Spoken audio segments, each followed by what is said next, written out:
Holistic agriculture development programme जो है, उसमें हम बहुत सारी चीज़ें दे रहे हैं इस वक्त फार्मर्स के लिए। बहुत सारी स्कीमें हैं। उसमें आपको बताऊंगा कि जैसे एक इसमें कंपोनेंट है पिकअप वैन, जो आज डेट में हम कर रहे हैं। आज हम सब्सिडी भी रिलीज कर रहे हैं। आप लकीली आज यहाँ आए हैं और आज हम उसी में कुछ केसेस में सब्सिडी भी फार्मर्स के रिलीज कर रहे हैं। जैसे पिकअप वैन है, पिकअप वैन जो है 10-12 लाख का प्रोजेक्ट कॉस्ट है उस गाड़ी की, वो हम देते हैं जिसको भी जरूरत होगी। यहाँ पे जैसे छोटा सा प्रोड्यूस या उसके पास या किसी भी चीज में एग्रीकल्चर रिलेटेड कोई एक्टिविटी करता है तो वो गाड़ी ले सकता है। उसमें हमने 50% सब्सिडी है।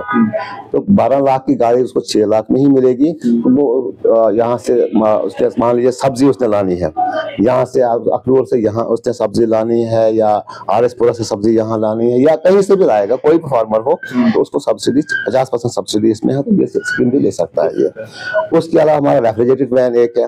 उसमें क्या होगा कि उसमें टोटल जो है रेफ्रिजरेटेड वैन में मतलब जो पूरी सब्जियां जो है वो एसी उसमें जोन में रहेंगी पूरी, वो खराब भी सब्जियां नहीं होंगी। जहां भी उसने ट्रांसपोर्ट करने से मान लीजिए उसने असर से या डोडा से यहाँ सब्जी लानी है, तो अगर वो उस गाड़ी को लेगा उसमें 75% सब्सिडी हमारी है। ठीक है, तो 20-25-30 लाख की प्रोजेक्ट कास्ट है गाड़ी की। तो उसमें ये प्लस पॉइंट है कि एक फार्मर जो है पूरे एरिया से अपना माल लाएगा, तो अगर वो मतलब पूरा दिन हर जगह पे, क्योंकि गाड़ी चलाएगा वो रेफर वैन है, तो वो हर जगह पे उसको सामान बेच सकता है, इजीली बेच सकता है और अपने सामान को खराब होने से भी बचा देगा। नेशनल स्टूडेंट न्यूज में सभी का स्वागत है और मैं हूं शाहनवाज। आज की खास मुलाकात में हमारे साथ मौजूद हैं area marketing officer horticulture planning and marketing department के श्री अनायतुल्लाह खान साहब जी। और इस डिपार्टमेंट के जिस तरह से स्कीम्स हैं, जो युवा है किस तरह से इसका फायदा उठा सकते हैं, जो अगर दुकानें वगैरह हैं तो किस तरह से अलॉटमेंट उनकी होती है, इस तरह के कुछ इश्यूज हैं, हमसे बातचीत करेंगे। सर, सबसे पहले स्वागत करूंगा आपका हमारे चैनल में। Thank you. अनायत साहब, जिस तरह से ये डिपार्टमेंट है हॉर्टिकल्चर प्लानिंग एंड मार्केटिंग, इसमें किस किस तरह की स्कीमें जो है युवाओं के लिए आती हैं जिससे युवा जो है बेरोजगार ना रहे?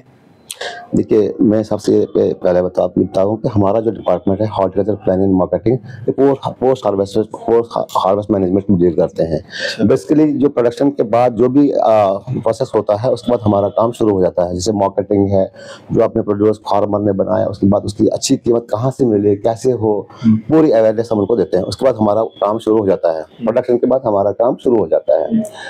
उसके बाद गवर्नमेंट ने इसीलिए हम हर डिस्ट्रिक्ट में मंडियां एस्टैब्लिश की है। हमारे स्टेट में लगभग 32-34 मंडियां इस वक्त एस्टैब्लिश्ड हैं। जम्मू में सबसे बड़ी मंडी है, नरवाल बहुत बड़ी मंडी टर्मिनल मार्केट है, श्रीनगर में है, पारिमपुरा में, वो दोनों टर्मिनल मार्केट्स हैं। सोपोर में भी है। ये तीनों मंडियां जो है these are all 3 terminal markets.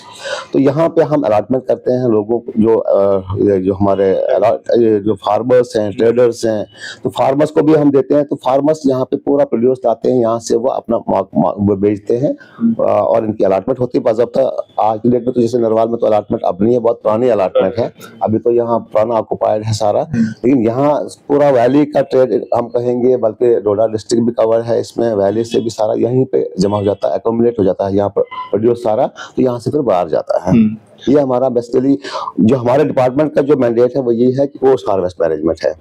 क्योंकि जो प्रोडक्शन हो जाती है उसके बाद आपका कहाँ बेचना अपने माल, कैसे आपने वैरायटी तैयार करनी है, कैसे इसकी ग्रेडिंग करनी है, कैसे इसकी पैकिंग करनी है, ये सब जो है हमारा काम है। और हम अवेयर करते हैं फार्मर को भी, ताकि उसको अच्छी से अच्छी कीमत मार्केट में मिले। वो कैसे अपने प्रोड्यूस को तैयार करे, कैसे उसकी पैकिंग करे, कैसे उसकी ग्रेडिंग करे कि वो प्रेजेंटेशन ऐसी अपनी पैदावार की बनाए कि मतलब उसको कंज्यूमर को अट्रैक्ट करे।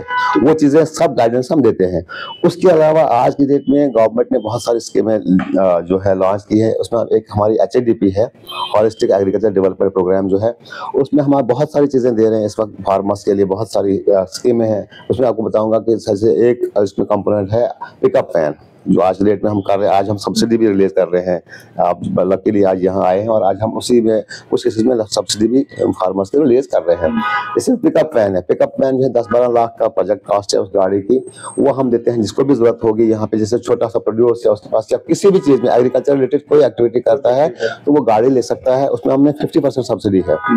तो 12 लाख की गाड़ी उसको 6 लाख में ही मिलेगी। तो वो यहाँ से उसके मान लीजिए सब्जी उसने लानी है, यहाँ से अखनूर दूर से यहाँ उसने सब्जी लानी है या आरएसपुरा से सब्जी यहाँ लानी है या कहीं से भी लाएगा, कोई भी फार्मर हो तो उसको सब्सिडी 50% सब्सिडी इसमें है, तो ये स्कीम भी ले सकता है ये। उसके अलावा हमारा रेफ्रिजरेटेड वैन एक है, उसमें क्या होगा कि उसमें टोटल जो है रेफ्रिजरेटेड वैन में मतलब जो पूरी सब्जियां जो है वो एसी इसमें जोन में रहेंगी पूरी, वो खराब भी सब्जियां नहीं होंगी। जहां भी उसने ट्रांसपोर्ट करने से, मान लीजिए उसने असर से या डोडा से यहाँ सब्जी लानी है, तो अगर वो उस गाड़ी को लेगा उसमें 75% सब्सिडी हमारी है, ठीक है। तो 20-25-30 लाख की प्रोजेक्ट कास्ट है गाड़ी की।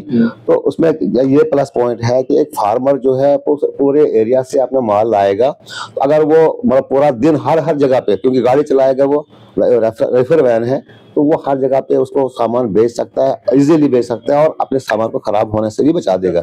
वो स्कीम भी है। उसके लिए बहुत सारी स्कीम है इस वक्त है मार्केट में हमारी, वो हम चला रहे हैं। सर कोई इस तरह की स्कीम भी है कि अगर कोई फार्मर अपना नया सेटअप शुरू करना चाहता है तो उसको कोई लोन वगैरह मिले? देखिए एज सच हमारा वो लोन वाला कंसेप्ट, देखिए जो स्कीम मैं बता रहा था ना एचएडीपी में जो स्कीम बता रहा हूँ, इसमें जैसे दूसरा हमारा एक एचएडीपी में है RBSS rural business service hub, एक सेंटर है बेसिकली। जैसे आपने सुना होगा कि खिदमत सेंटर जेके बैंक ने कायम किए हुए हैं हर जगह पे, वैसे ही गवर्नमेंट ने जैसे जोन वाइज एरिया हमने आइडेंटिफाई करना है। मान लीजिए हम जम्मू में एक कोई ब्लॉक ले लेंगे, आरएसपुरा ब्लॉक ले लेंगे, ठीक है। उस ब्लॉक में हम देखेंगे कि उस ब्लॉक में 15 गांव हैं या 16 गांव हैं, तो वहाँ हम एक RBSS की एक स्कीम दी है गवर्नमेंट ने। उसमें एक लेकिन होना चाहिए एजुकेटेड ग्रेजुएट, एटलीस्ट ग्रेजुएट होना चाहिए यूथ, वो उसको अपना जमीन होनी चाहिए, एक कनाल के लिए जमीन होनी चाहिए, या अगर उसको रेंटेड अकोमोडेशन है 2 कमरे 3 कमरे हैं, तो वहां पे क्या करेगा वो, उसमें भी 50% सब्सिडी है उसको। जैसे 30 लाख का प्रोजेक्ट है वो, तो 50% उसको सब्सिडी उसमें भी मिलेगी। उस प्रोजेक्ट में क्या करेगा वो, उसमें मतलब जैसे रूरल बिजनेस सर्विस है, ये जो हब सर्विसेज है, जैसे आपने सुना होगा, मतलब आसान लैंग्वेज में बताऊंगा मैं, ये कि खिदमत सेंटर्स होते थे, उसमें क्या होगा अंडर वन रूफ जो है फार्मर के लिए पूरी अवेयरनेस वहां पे वो दे देगा, फैसिलिटेट करेगा। मतलब उस एरिया के जो लोग हैं, मान लीजिए उनको जम्मू आने की जरूरत नहीं है, या जो नियरेस्ट उनका जो टाउन है या सिटी है उनको वहां आने की भी जरूरत नहीं है। उसको डोर स्टेप में RBSS में वहां पे, जैसे अगर उसको फर्टिलाइजर चाहिए फर्टिलाइजर मिल जाएगा वहां पे उसको। अगर उसने वहां पे मतलब मार्केटिंग के लिहाज से उसकी कोई दिक्कत आ रही है कि अच्छी कीमत उसको नहीं मिल पा रही है, तो वहां उसको वो अवेयरनेस पूरी प्रोवाइड की जाएगी। खाद उसको चाहिए, खाद वहां दस्तयाब होगी, या और कोई उसने चेक करना है लेबोरेटरी में, उसको अपना सॉइल टेस्टिंग करनी है, वो भी वहां उसने रखना है।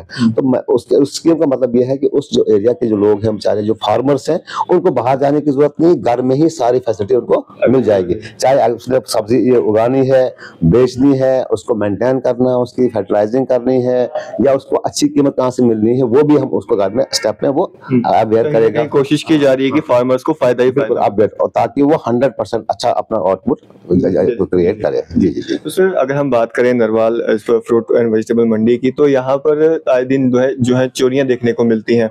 और आज की अगर हम बात करें तो एक शॉप में जो है वो चोरी हुई है, तो उनका डिपार्टमेंट में भी ये आरोप लगाया कि यहाँ पे एक सीढ़ी हुआ करती थी, वो उठा ली गई। अगर सीढ़ी होती तो हम चौकीदार वगैरह रखते, तो छत पे जाके वो पीछे बैक साइड में नजर रखते, तो दीवार तोड़कर जो है लोग चोर जो है आ जाते हैं तो चोरी कर लेते हैं। तो क्या कहना चाहिए? देखिए इसमें ये बताऊंगा आपको मैं, देखिए ये बहुत बड़ी मंडी है हमारी नरवाल मंडी, और हम इसको पूरी तरह मेंटेन कर रहे हैं, पूरा लुक आफ्टर कर रहे हैं। हमने इसकी पूरी बाउंड्री भी बनाई है, और थोड़ा बाउंड्री की कमी भी थी, उसको हमने इस बजट में रखा है, प्रोविजन रखा है कि हम इसको पूरा वो फेंस करेंगे ताकि कोई बाहर से बंदा कोई अंदर नहीं आ सके। लेकिन ये छोटा छोटा इशू अब ये मेरे नोटिस में नहीं हुआ है कि चोरी कब हुई है, मुझे अभी मेरे नॉलेज में नहीं है बात आई है, लेकिन हो सकता हुई होगी। पिछले टाइम भी हुई थी यहाँ एक चोरी हुई, जो हमने सॉल्व किया था केस।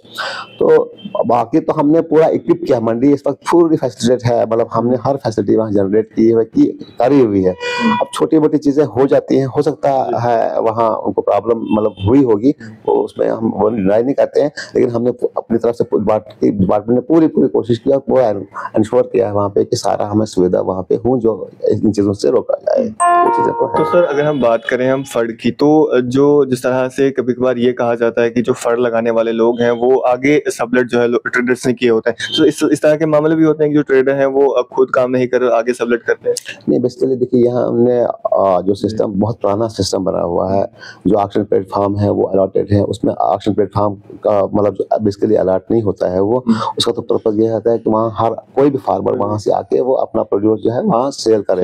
अब चूंकि ये पुरानी मंडी है, बहुत पुरानी सिस्टम से चली हुई है, तो मतलब उसमें कोई भी वहाँ आ सकता है, उसमें कोई ऐसा इशू नहीं है कि वो मैं आप रोक सकते हैं किसी को वो मतलब अपना फाल वहाँ ना बेचे, वो कर सकता है। अब छोटे हमारे कुछ लोग हैं वहाँ पे चल रहे हैं, उनने भी सबलेट किए हुए वो भी चला रहे हैं। अच्छा। लेकिन हम उसमें कोशिश कर रहे हैं कि हम उसको एक स्टेप लाइन में लाएंगे।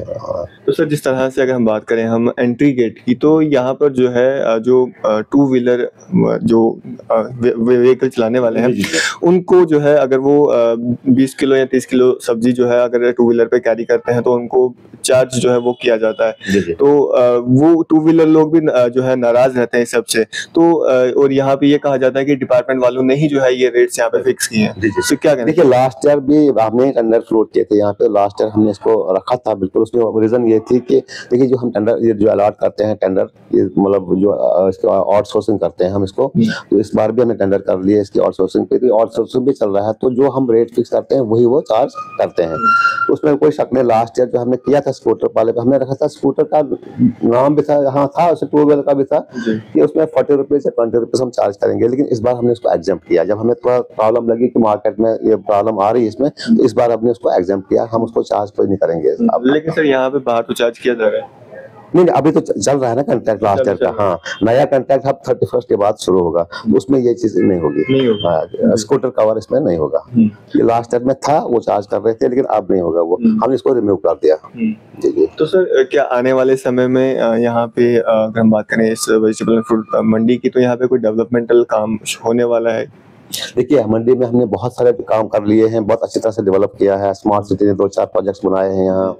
इसके अलावा हमने कम से कम 5-6 करोड़ के प्रोजेक्ट्स हमने नए प्रपोज किए हैं, जो हम यहाँ नए बना रहे हैं। जैसे हमने पूरे, मैंने आपको पहले बताया कि मंडी में जो पेरिफेरी जो है ना फेंसिंग वॉल है, वो हम कर रहे हैं पूरा। मैग्नेटाइजिंग कुछ छोटे छोटे काम है वो हमने पूरे कर दिए हैं। डेवलपमेंट के और बहुत सारे काम हैं वो हमने इसमें सबमिट, इवन अपने हायर अथॉरिटीज को भेज दिए हैं। लगभग 4-5 करोड़ के काम है, तो वो शॉर्टली मुझे लगता है कि वो एग्जीक्यूट हो जाएंगे और सैंक्शन होकर आ जाएंगे। और मजीद जो हमारी जो नरवाल मंडी है बहुत मतलब अच्छी तरह से यहाँ फिर डेवलपमेंट होगी। सर अगर बात करें सिक्योरिटी की, सिक्योरिटी किस तरह की रहती है यहाँ पे फ्रूट मंडी और वेजिटेबल मंडी? देखिए हमने तो लास्ट ईयर अपने सिक्योरिटी जो प्राइवेट सिक्योरिटी अरेंज की हुई थी, तो वो हम डिप्लॉय करते हैं दिन में। तो रात का तो हमें वैसे नाइट चौकीदार अभी तक नहीं है, लेकिन हम इस पे सोच रहे हैं, गवर्नमेंट सोच रहा है, शायद हम अपना प्रपोजल गवर्नमेंट को दे देंगे तो वो शायद इस पे करेंगे। लेकिन यहाँ इनके भी अपने जो हमारे ट्रेडर्स हैं उनके भी अपने यहाँ पे प्राइवेट सिक्योरिटीज हैं। हमारे तो दिन में जो हमने सिक्योरिटी गार्ड्स वो हायर किए थे, तो इनके भी हैं। फिलहाल नाइट चौकीदार वगैरह जो है डिप्लॉयड नहीं है यहाँ पे, उसके लिए हमने लिख रहे हैं ऊपर कि हमें रात के लिए नाइट चौकीदार समय यहाँ हो। तो सर युवाओं के लिए क्या मैसेज रहेगा आपका, जो लोग चाहते हैं कि हम भी एग्रीकल्चर में आगे बढ़ें, हमारे भी फार्म में जो है इस तरह की प्रोडक्शन हो, हम भी जो है पैसा कमा सकें, क्या मैसेज रहेगा? देखिए मैं अपने यूथ जो हमारे एजुकेटेड यूथ है उनसे मेरी यही गुजारिश रहेगी कि हम तो डोर टू डोर आज हम कैंपेन कर रहे हैं, अवेयरनेस दे रहे हैं। हम अपने स्कीमें जो हैं डोर टू डोर मतलब विलेज लेवल पे, इवन क्या कहते हैं ब्लॉक लेवल पे हम जाके अवेयर करते हैं, लोगों को एजुकेट करते हैं कि हमारी स्कीमें हैं, HADP स्कीम है, सेंट्रल स्पॉन्सर्ड स्कीम्स हैं या बाकी स्कीम्स हैं, पूरा एजुकेट करते हैं। वो आएँ और हमारी स्कीमों का बेनिफिट उठाएं। और बहुत अच्छी सब्सिडीज हैं, बहुत अच्छी स्कीम्स हैं, जिससे जो है जो हमारा जो एजुकेटेड यूथ है वो अपनी वो जो है बजाय इसके कि अपनी नौकरी ढूंढे, वो अपना सेल्फ एम्प्लॉयमेंट जनरेशन कर रहे हैं और दूसरों को एम्प्लॉयमेंट देंगे। चलिए शुक्रिया हमारे से बातचीत करने के लिए। Thank you. तो ये थे हमारे साथ area marketing officer horticulture planning and marketing department Shri Anayatullah Khan ji हमारे साथ बातचीत कर रहे थे। आपकी सब पे क्या राय है, आप भी अपनी राय कमेंट्स बॉक्स में जरूर दें और इस तरह की अपडेट्स के लिए जुड़ रहे हैं मेरे साथ, देखते रहें नेशन स्टार न्यूज़।